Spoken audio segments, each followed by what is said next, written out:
Yeah, come on over. Please come to rest.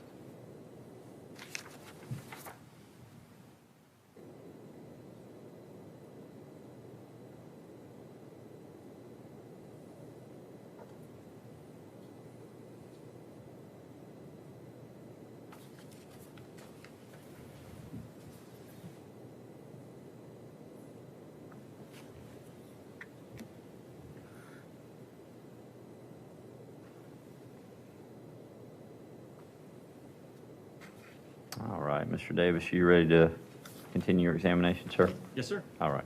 Thank you. Good morning again, Mr. Wester. We'll kind of pick up where we left off, moving on to Benjamin Bowling.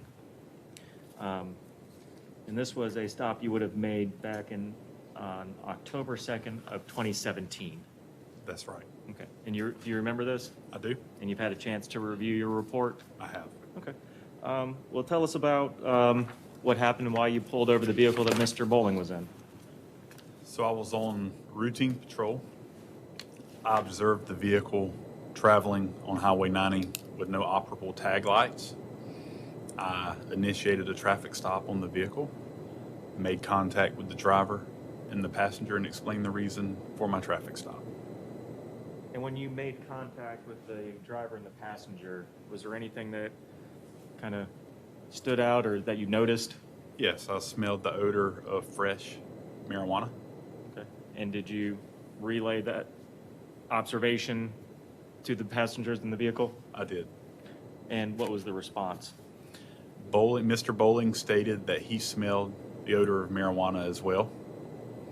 And when I asked if there was anything in the vehicle, he stated that no, but that he was adamant that he did smell marijuana.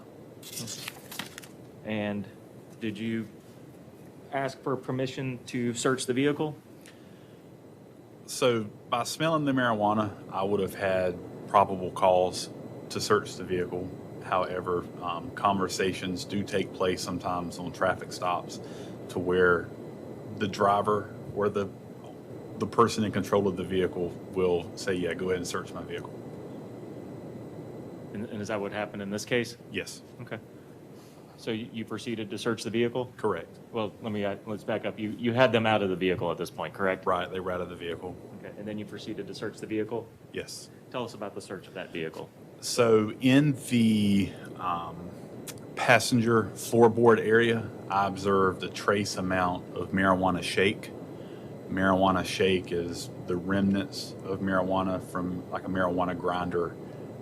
No value really to that, but it does have the same appearance and smell of marijuana. In between the front passenger seat and center console, I retrieved a pen casing.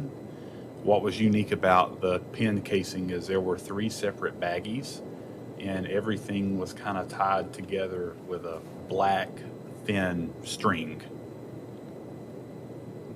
And did you perform a field test on these substances? I did. And what was the result of that test? They all returned a presumptive positive for the presence of methamphetamine. And did you place Mr. Bowling under arrest? I did. And did you transport him to the jail? I did. Did you issue him a notice to appear? I did not. Did he make any statements about anybody being in his vehicle? So Mr. Bowling did make a statement that he had had a friend in the vehicle with him recently. That was about as far as that conversation went. There was really not many details revealed by Mr. Bowling in reference to that friend. The methamphetamine that you found in that vehicle, did you plant it there? I did not. And the report that you wrote in that case, is everything that you put in your report true and accurate? It is.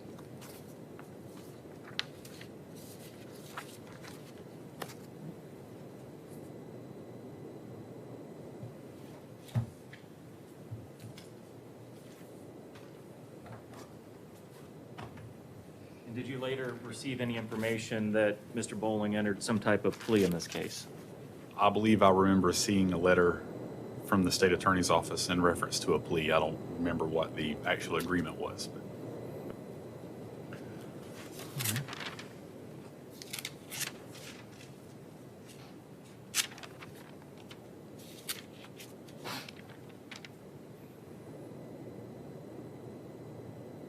And you did not arrest the passenger in that vehicle, Miss Shelley Smith, did you? so Mr. Bowling was the passenger, Ms. Shelley Smith was the driver. I did not arrest Ms. Smith. At some point, did she try to claim ownership of the drugs in the car? She did. But based on where you found the drugs, Correct. So based on the totality of everything that came into play, as far as the movements, as far as the location of where everything was observed, it was probable that it was Mr. Bowling's and not Miss Smith's. okay. And again, what's the level of proof you need for an arrest? Probable cause.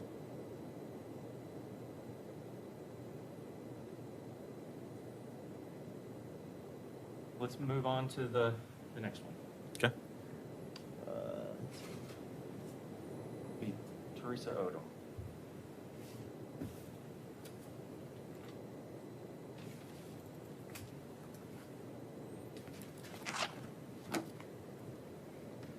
All right, so this was a stop that you would have done on February 15 of 2018.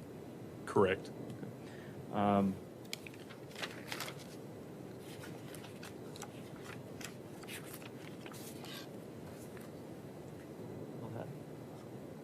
If we could pull up State's Exhibit 9.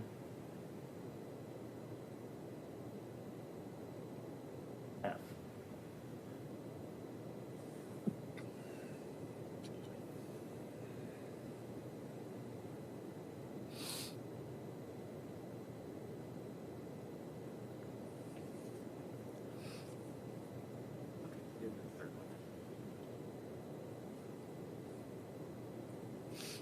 Florida 8111 Tango Union, 8111 TU, white and color Nissan pickup, be in the median 231 South in front of Peterbilt in Cottondale. 226.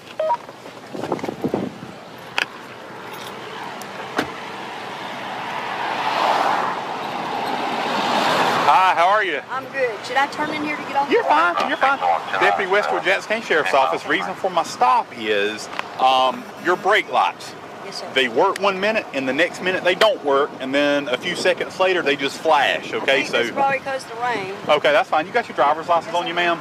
I just got tickets the other day. I'll be glad to show Oh, them did to you? you. No, you're fine. All right, thank you. I'll be right back. My truck may or may not start. When I turn it off, you may have to push me off, so I'm going to go ahead and tell you. Okay. Do you need to turn it off? Do you have to turn it off? It'd probably be better. Okay. I'm on a hard time with it as it is. Okay, I'll tell you what. If Can we I answer my phone?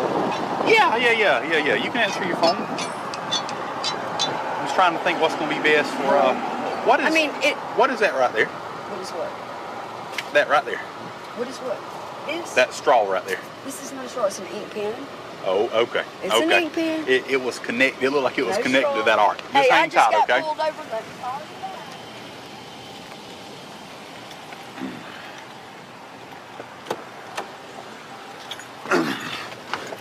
2447 1034 code 17. Okay.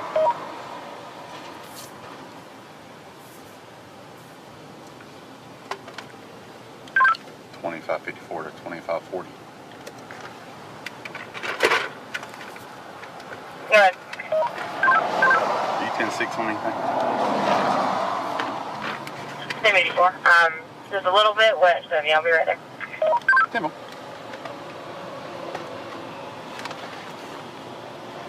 $25.54 4 to 27. Clear. Oscar 350-812-65923. She'll come back to Teresa Odom.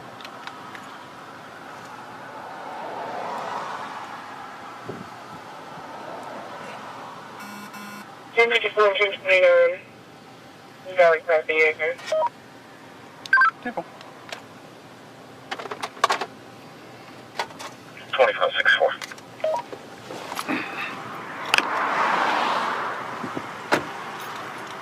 Oh. Dang. You see my hip give out right then? Good Lord. Look, All you right. just don't even need to know. I've been at the hospital with an My 84-year-old God. uncle all day long for 3 days. Okay. Now, so I'm not expecting anything at this point. That would be, yeah, I hope everything turns out good with that, all right? It did. It did. Oh, Lord, have mercy. I'm It did. sorry. And I'm waiting on Dr. Albritton to call me. That was another thing I was fixing to tell you. Okay. If Dr. Albritton calls, That's may I fine. answer his call? Yeah, that ain't no problem. I don't care. Yeah, I'm not going to keep you from talking on the phone, okay? Anything in the vehicle I need to be concerned about? Bombs, hand grenades, Drugs, rocket launchers? nothing. Okay. Absolutely not. Okay. All right. Here's what I do probably 10 or 15 times a shift, okay? There's going to be a K9 coming in a minute, and she's going to walk around the car, okay? But instead of doing that, would you consent to a search of your vehicle? You're fine with that? Okay. All right. You mind stepping out and just hanging out with this deputy right back here? No, I don't. I'm scared of being in this traffic. To be No, honest. Deputy Hayke will take care of you. Can I take my phone? Yeah, take your phone. I don't care. That's fine. Come on. All right. Mr. Wester, so we just watched the beginning of the video. So you pulled over Miss Odom because there was an issue with her brake lights? That is correct. Okay, and what were they doing again?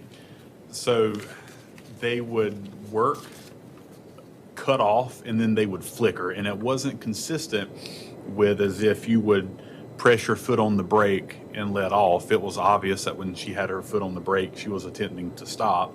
The brake lights were working intermittently, not as they are designed to. Okay. And when somebody is having an issue, that's a valid reason to pull over with the issue with the brake lights? Yeah, it's a safety issue for other drivers, but it's also probable cause for a traffic stop. And we saw you come up and have a conversation with her, and she's exiting the vehicle now. Yes, sir. When she exited the vehicle, was there anything that you noticed about the way she did that? Yeah, I noticed that she reached out of the driver's side door and opened the vehicle from the outside as opposed to the inside.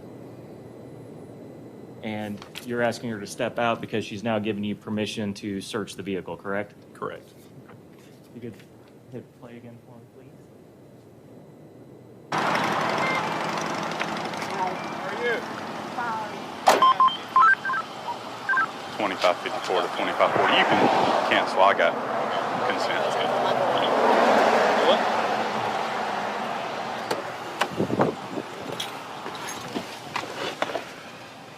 $1026.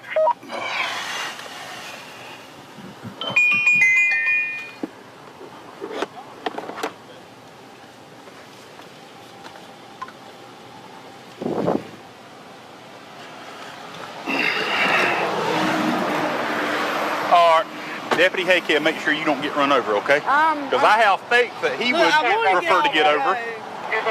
All right, just hang tight, myself.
Do what now? I said, if you find any money, I come up missing $5 at the hospital. All right, I'll see if I can find it for you.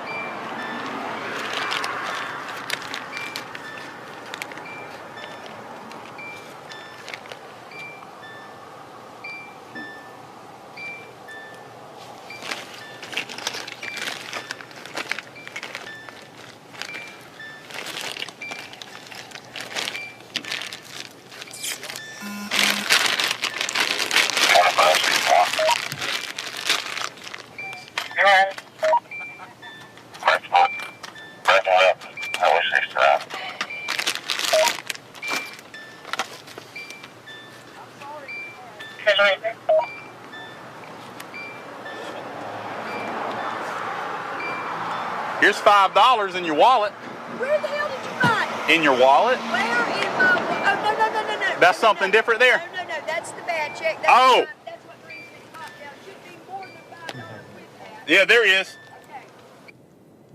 Okay. Okay. Now, Mr. Wester, when you were approaching the vehicle to search it, Yes. tell us what you did. So whenever I approached the vehicle, I obviously wanted to see if there was something wrong with her interior door latch for her to reach out and open the door from the outside. Whenever I looked in and I reached towards the door latch, I saw, so I'm gonna give you an example. You have the door latch, and then you have this void space behind the door latch on this particular vehicle. In the void space, there was a baggie of some sort. I didn't know at the time if it was of evidentiary value or not. It didn't appear as if it had narcotics in it. It didn't appear as if it had anything that may have been of value, but nonetheless, I wanted to try to preserve it, so I grabbed it. And whenever I entered the vehicle, it was in my left hand. But I wanted to be able to still use my fingers, as you saw, to be able to touch that red cloth sack and open up my gloves. Before I put my gloves on, I moved my hand and I placed that item in the driver's side floorboard, and I continued my search. Did you have a chance to look at that item? Not up close, no. Did you make a determination that it didn't have any evidentiary value? It didn't strike me as having any evidentiary value at all. So when the state was showing these still photos earlier, and it appears that there's something in your hand, Sure, there is something in your hand. absolutely. Was it that bag of methamphetamine that's sitting there on that spoon right now? It was not, no. Where did you find that bag of methamphetamine? In the bottom of Miss Odom's purse.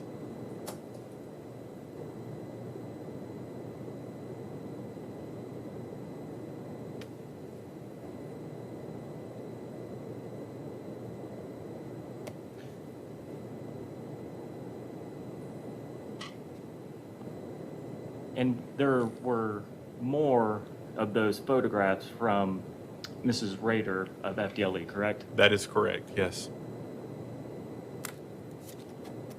And Judge, at this time, I have a thumb drive that has 21 additional photos on it from FDLE that we'd like to move into evidence. Any objection, Mr. Williams? No objection. Be admitted? And may I publish? Yes.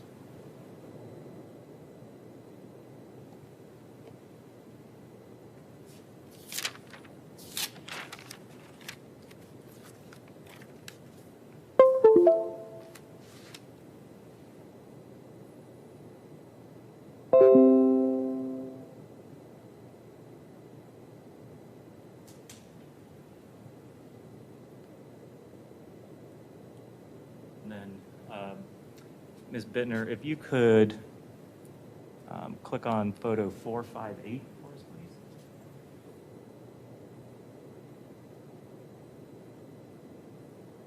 And Mr. Wester, do you recognize that photograph? Yes, sir, I do. Now, is there something about that photograph that stands out to you? Yes, there is a gray hair sealed in the bag and wrapped around the bag as well. We see photo 471, please.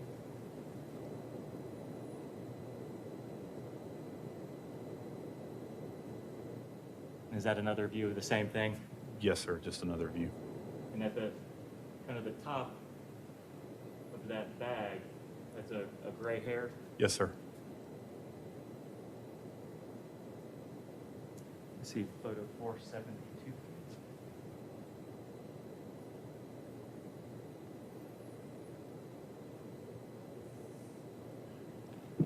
Again, another view of the same. Yes, that's just a better picture showing where the hair is closed into the top seal of the bag. And we can also see 474.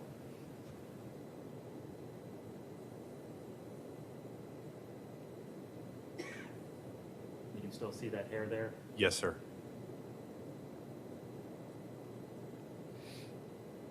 Now, did you have long gray hair at the time? No, sir, I did not. Okay. Now, we saw Mrs. Odom. Did she have some gray hair at that time? She did, yes.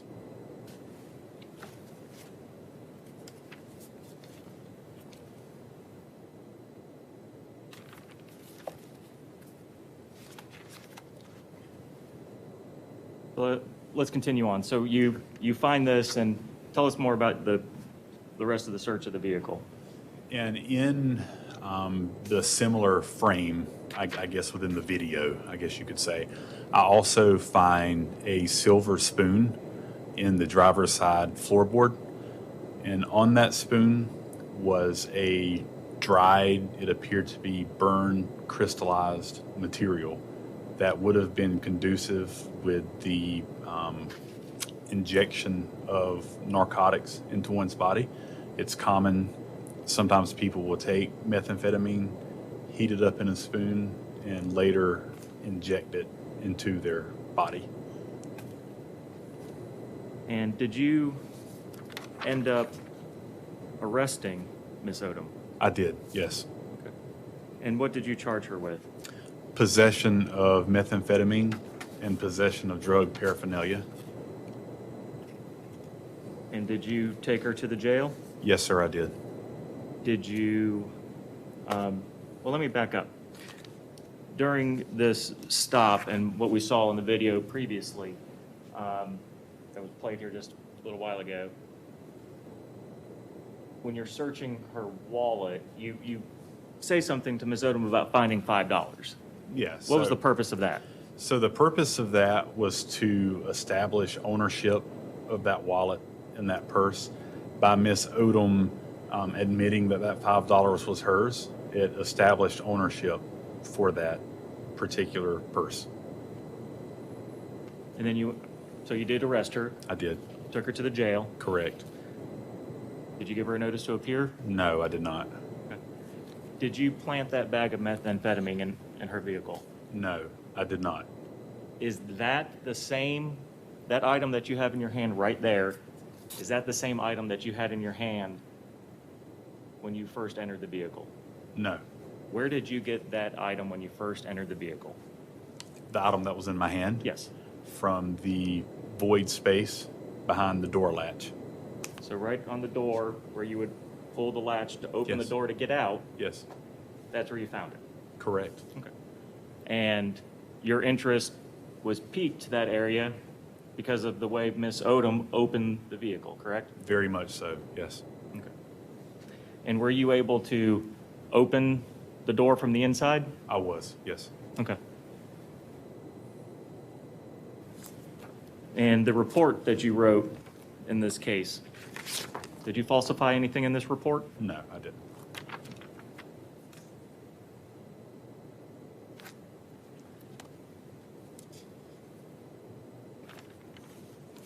All right. Let's move on to Mr. Fears. Okay.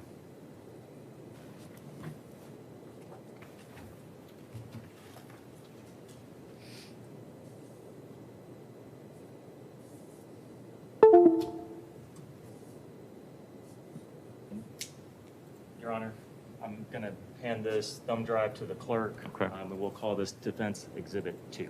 Okay. Thank you.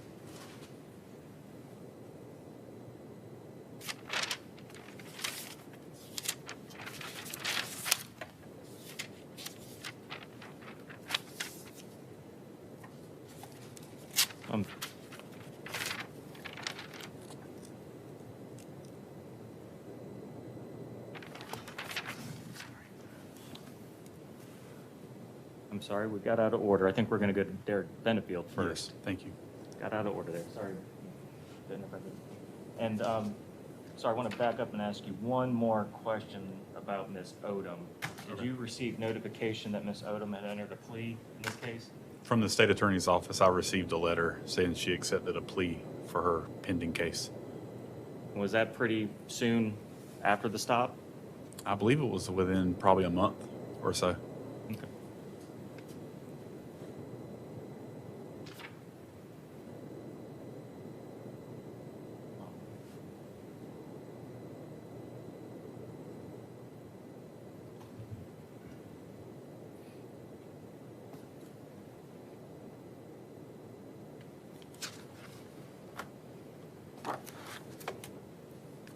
All right, so now moving on to Derek Benefield. Okay. This was a stop that you made back on October 16 of 2017. Yes, correct. Recall that? I do. You recall why you pulled over Mr. Benefield's vehicle? Yes, so I was traveling north on Highway 69 in Grand Ridge. Mr. Benefield was traveling south on Highway 69. As we met, we're obviously going in opposite direction. As we met, he crossed a double yellow line into my lane of travel. He then corrected, went back into his lane of travel, and whenever I passed, I noticed that he was looking down into his lap. And what was unusual about that or drew your suspicions? He could have been using a cell phone, but what stood out the most was how he crossed the line into my lane of travel. So tell us about when you first contact him after you pull him over. Yeah, so I believe that he had two other people in the vehicle with him. Whenever I was speaking with him, he stated that he thought that I'd pulled him over for speeding because I guess his speedometer was malfunctioning and he was having to go by the RPMs and he was gauging his speed off of that. I told him that wasn't the reason for the stop, informed him that he crossed over into my lane of travel, but while we were speaking, I smelled the odor of burnt marijuana. And did you let Mr. Benefield know what you smelled? I did, and he stated that he did occasionally smoke marijuana in the vehicle. Did you then, I'm assuming did you ask for permission or was this a search based on probable cause? I went ahead and conducted a probable cause search based off of the smell of marijuana. Tell us about the search of that vehicle. So under the front driver's seat, there was a little snap style case, and very close to that case, almost in the case, there was a clear plastic jewelry style bag that contained a crystallized substance. It had the appearance of an illicit narcotic, and close to that there was also I believe it was a pen cap. And upon examination of those items, did you notice anything that may be illegal? Yes, it had the appearance of an illegal narcotic. And did you perform a field test on that? I did. And what was the result of that field test? It returned presumptive positive for methamphetamine. And did you place Mr. Benefield under arrest? I did, but before that occurred, I also located marijuana shake in the floorboard area. Earlier, I explained what the marijuana shake is. And did you place him under arrest? I did. And did you transport him to the jail? Yes, I did. And the marijuana shake and the methamphetamine that you found in the vehicle, did you plant that there? I did not, no. In the report that you wrote, is everything true in that report? Yes. You didn't falsify anything in this report? No, I didn't. And when you got him to the jail, did you issue him a notice to appear? I did not, no. And at some point later, did you get any type of notification that Mr. Benefield accepted a plea in this case? I believe, yes, that I received a letter from the state attorney's office in reference to that.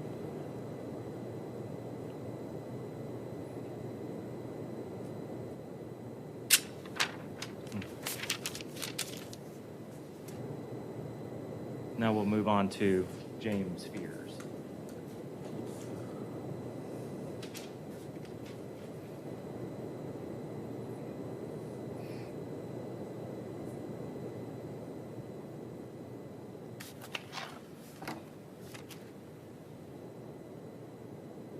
So this would have been a stop back on June 3rd of 2018. Correct. Do you recall that? I do. And you've seen the video before in this case as well, correct? I have. If we could pull up State Exhibit 12F.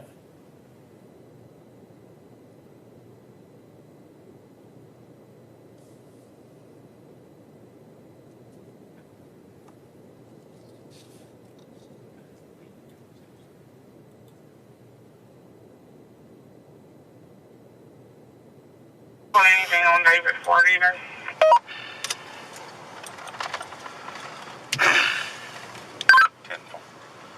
Final stop would be in Lowe's parking lot. 10-4. Your description on that vehicle? That's 10-4. It's a black in color, probably 2000, 2001 model Tahoe.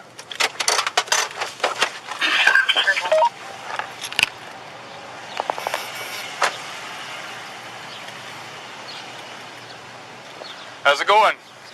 Hey man, Deputy Wester with Jackson County Sheriff's Office. The reason for my traffic stop, just doing a routine check of the tag, it's not coming back with anything for this tag.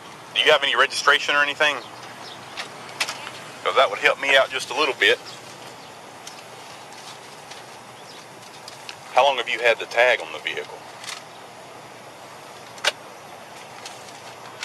About Almost 2 2 years. 2 years. Really? Okay. No, a year. He got it last year. May seem like that. Hang out with me. Do you have an ID on you, ma'am? Yeah. Okay. See it in there?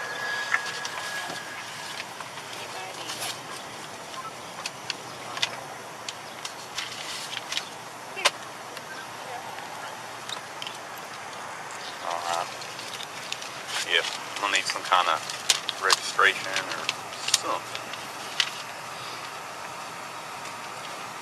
Tag fee. Is this your... Okay. Let's see what we got here, man.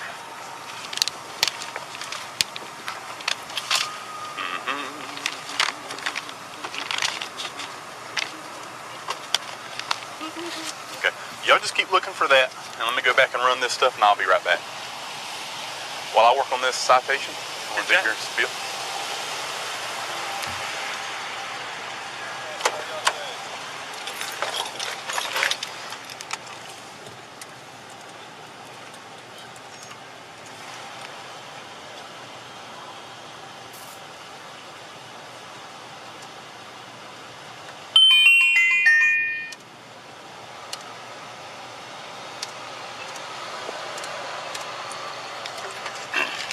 $25.54.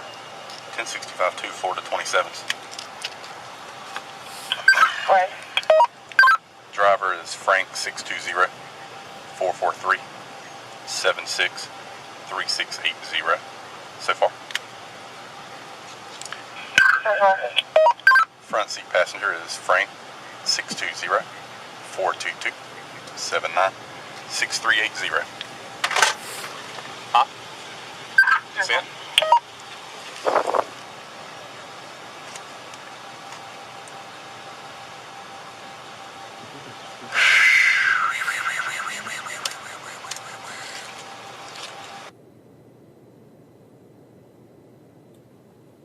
K Kilo 13 Z.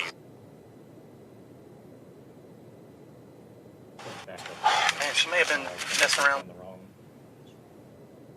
Maybe back up.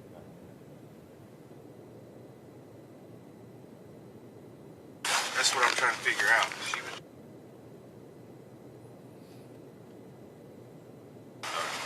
Yes, sir, I did. How are you today?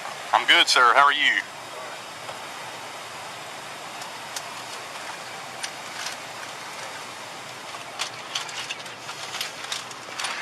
Where did she go to, man?